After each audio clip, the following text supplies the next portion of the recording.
Le procureur de la République de Paris, Robert Bouchery, a ordonné ce matin l'ouverture d'une enquête préliminaire concernant l'affaire du scandale immobilier rapporté par notre confrère Libération. Cette enquête a été confiée à la brigade financière de la police judiciaire qui devra rechercher s'il existe ou non des irrégularités dans le fonctionnement des bureaux d'études qui auraient perçu plusieurs millions de francs.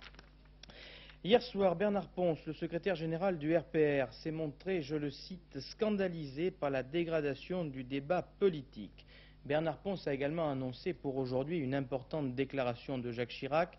Cette déclaration, le maire de Paris l'a faite en fin d'après-midi à l'Hôtel de Ville. Jacques Chirac a dénoncé la campagne, je cite, orchestrée et organisée contre lui et a demandé solennellement au gouvernement de démentir les informations de presse relatives à la création d'une section politique spéciale des renseignements généraux chargée du RPR et de la mairie de Paris.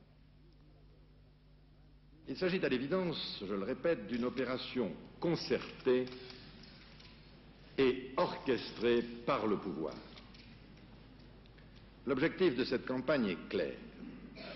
On veut détourner l'attention du peuple de Paris et du peuple de France des vraies difficultés qui les assaillent.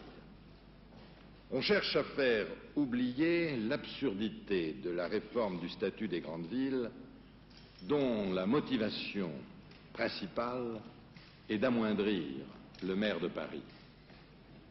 On s'efforce de reléguer au second plan de l'actualité la crise économique et ses conséquences sociales que vivent désormais tous les Français et qui suscitent l'inquiétude, le mécontentement et même l'exaspération des travailleurs.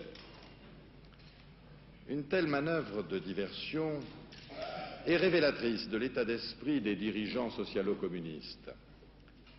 C'est une manifestation de crainte et un aveu de faiblesse. Crainte de voir les Parisiennes et les Parisiens juger leur municipalité sur ses actes, c'est-à-dire sur la qualité reconnue de sa gestion.